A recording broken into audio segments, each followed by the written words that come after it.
Good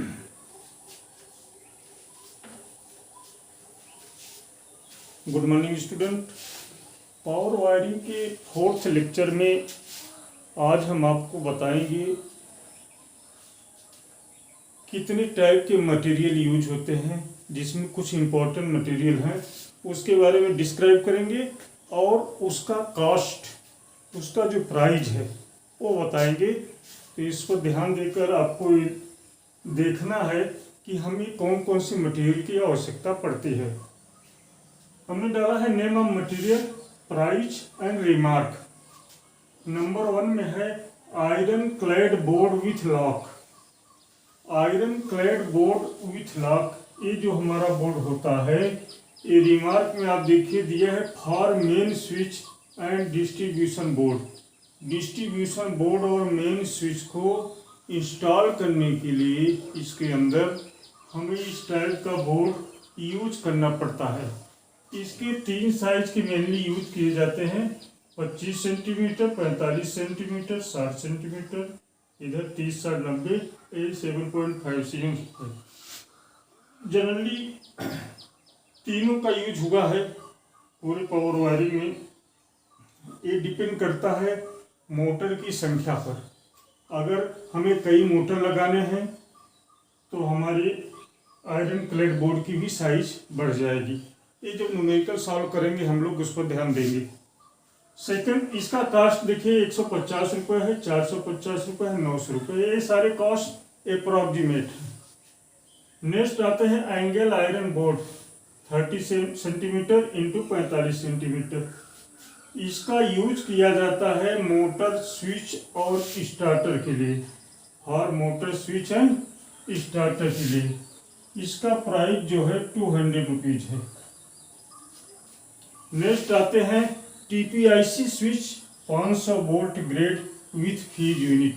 मैंने कल वाले लेक्चर में आपको बताया था कि 4-5 टाइप की TPIC स्विच यूज किए जाते हैं, जैसे 15 ampere 500 volt, 30 ampere 500 volt, 60 ampere 500 volt, 100 ampere 500 volt और 200 एम्पियर 500 वोल्ट। ये जो वोल्ट मैं बता रहा हूँ इसका वोल्टेज ग्रेड है, वोल्टेज ग्रेडिंग है। इस टाइप के स्विच जो हैं डबल पोल के लिए भी आते हैं, वो 250 वोल्टेज ग्रेड के होते हैं।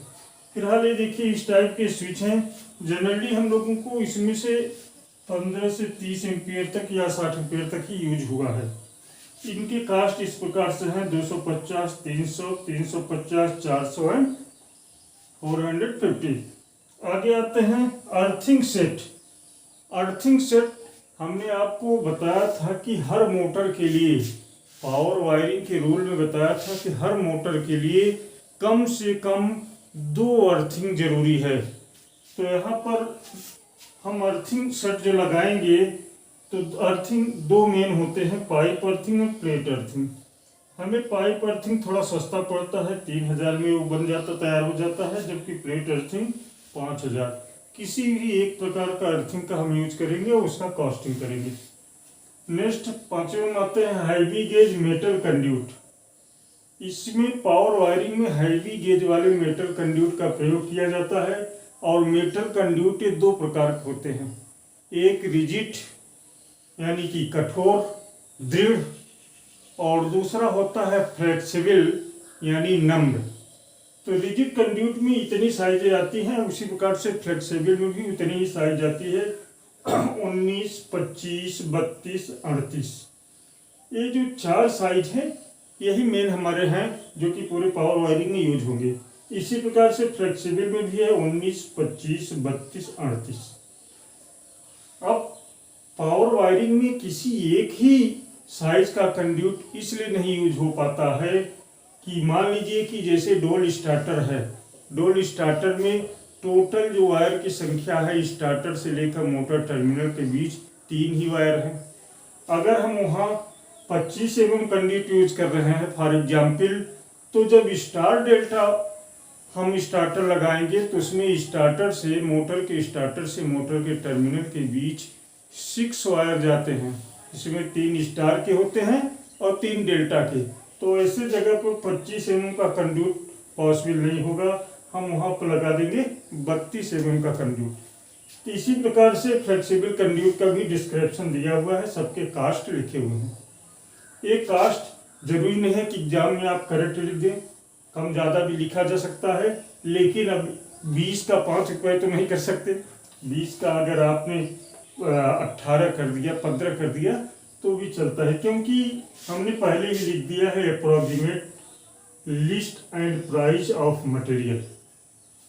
ओके, फिर नेक्स्ट आते हैं रैक बोल्ट। रैक बोल्ट ये हमारा 10 रुपये का एक आता है। To install the all board, जो बोर्ड हैं हमारे जितने बोर्ड हैं उसको इंस्टॉल करने के लिए रैक बोल्ट की आवश्यकता पड़ती है।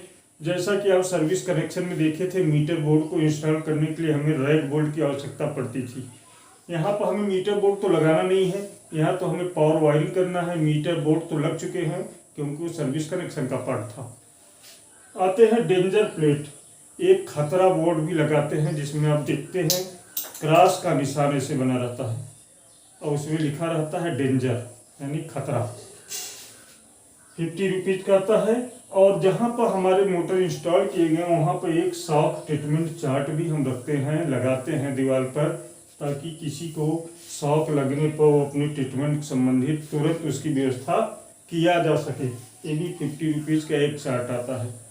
इस तरह से पावर वायरिंग का आज ये मेन टॉपिक था, ये कंप्लीट हुआ। अब हम अगले लेक्चर में पावर वायरिंग का न्यूमेरिकल लेकर आएंगे।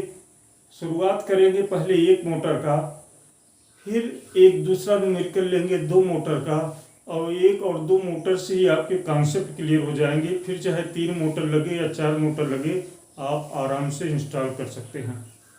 तब तक के लिए धन्यवाद।